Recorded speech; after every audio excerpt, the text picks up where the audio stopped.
Hi friends, welcome back to our channel Nellore రుచులు and vlogs. Friends, ఈరోజు నేను గోరుచిక్కుడుకాయతో గుజ్జు కూర ఎలా ప్రిపేర్ చేసుకోవాలో ఇప్పుడు చూపిస్తాను.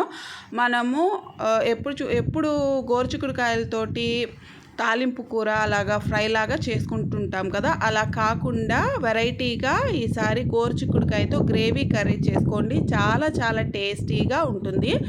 నేను చెప్పిన విధంగా ప్రిపేర్ చేసుకోండి. యాస్టీస్ ఇలాగే ప్రిపేర్ చేసుకోండి. చాలా చాలా టేస్టీగా కుదురుతుంది. మీరు కూడా ఒకసారి ఎలా చేయాలో ఇప్పుడు చూసేయండి ఫ్రెండ్స్.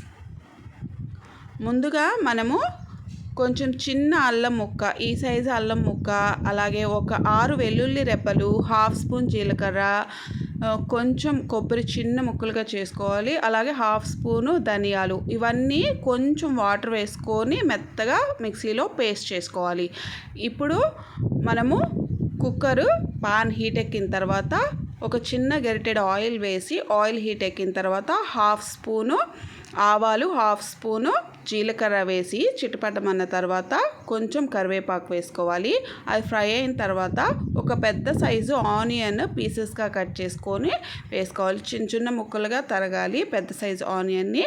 అవి కూడా వేసేసి ఆనియన్ పీసెస్ ఫ్రై అయినాక 2 పచ్చిమిర్చి సన్న ముక్కలుగా తరుక్కోవాలి. పచ్చిమిర్చి ముక్కలు కూడా వేసేసి ఆనియన్స్ పచ్చిమిర్చి కొంచెం ఫ్రై అవనివ్వాలి.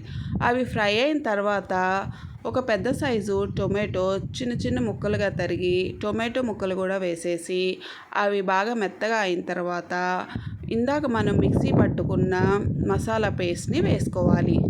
అది 2 స్పూన్ల వరకు అయింది. మసాలా పేస్ట్ వేసుకొని బాగా కలుపుకోవాలి. ఇవన్నీ చక్కగా ఫ్రై అయిన తర్వాత ఒక 1/2 కిలో గోరుచిక్కుడుకాయలు శుభ్రంగా వాష్ చేసుకొని చిన్న ముక్కలుగా తరిగి పెట్టుకున్నాను. అవి కూడా వేసేసి ఒకసారి బాగా కలుపుకోవాలండి. ఈ విధంగా మొత్తం కలుపుకున్న తర్వాత 1 స్పూన్ సాల్టు, 1.5 స్పూన్ వరకు కారము, అలాగే 1/2 స్పూను పసుపు వేశాను. ఇవన్నీ కూడా మళ్ళీ మనం ఒకసారి కలిపేసుకోవాలి. బాగా అడుగంటకుండా కలుపుకొని మనము ఫ్లేమ్ సిమ్లో పెట్టుకొని మూత పెట్టేసి ఒక 5 నిమిషాలు మగ్గనివ్వాలి. 5 నిమిషాలు మగ్గిన తర్వాత చూడండి, ఈ మధ్య మధ్యలో ఇలా కలుపుకుంటూ మనం ఒక 5 నిమిషాలు మగ్గనివ్వాలన్నమాట. సిమ్లో పెట్టుకొని అడుగంటకుండా మధ్యలో ఒకసారి కలుపుకోవాలి. ఇప్పుడు 5 నిమిషాలు మగ్గినాయండి. మగ్గిన తర్వాత ఒక హాఫ్ స్పూన్ వరకు చింత తొక్కును వేసాను. చింతకాయ తొక్కు ఉంటుంది కదా, అది వేసాను. అది అవైలబుల్గా లేకపోతే కొంచెం చింతపండు వేసుకోండి. అలాగే మిక్సీ జార్లో ఇందాక మిక్సీ పట్టుకున్నాం కదా, ఆ జార్లో ఒక 1/2 లీటర్ వరకు వాటర్ వేసి ఆ వాటర్ కూడా వేసేసుకున్నాను. ఇప్పుడు కుక్కరు విజిల్ పెట్టేసి మనం ఫ్లేమ్ మీడియంలో పెట్టుకొని ఒక 5 విజిల్స్ వరకు రానివ్వాలి మీడియం ఫ్లేమ్లో. అప్పుడు గోరుచిక్కుడుకాయలు కూడా మెత్తగా ఉడుకుతాయి. 5 విజిల్స్ వస్తాయి మీడియం ఫ్లేమ్లో.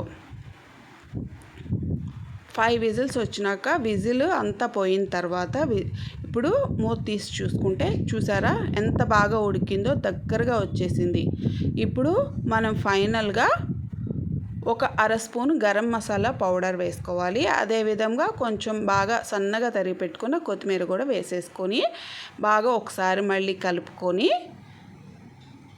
ఫ్లేమ్ సిమ్లో పెట్టేసుకొని మళ్ళీ ఒకసారి మూత పెట్టేసేసుకొని ఒక 5 నిమిషాలు ఉంచాలి.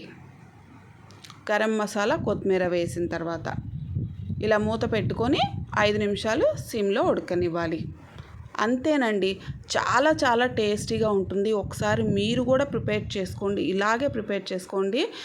మళ్ళీ మళ్ళీ ఇలాగే ప్రిపేర్ చేసుకుంటారు గోరుచిక్కుడుకాయ గ్రేవీ కర్రీ. మరి మీరు ప్రిపేర్ చేసుకోండి. ఎలా వచ్చిందో చూడండి, ఒకసారి ట్రై చేయండి. ఇంకా మన ఛానల్ ఎవరైనా సబ్స్క్రైబ్ చేసుకోకపోతే సబ్స్క్రైబ్ చేయండి. అలాగే లైక్ చేయండి, వీడియోస్ ఫార్వర్డ్ చేయండి. Thank you.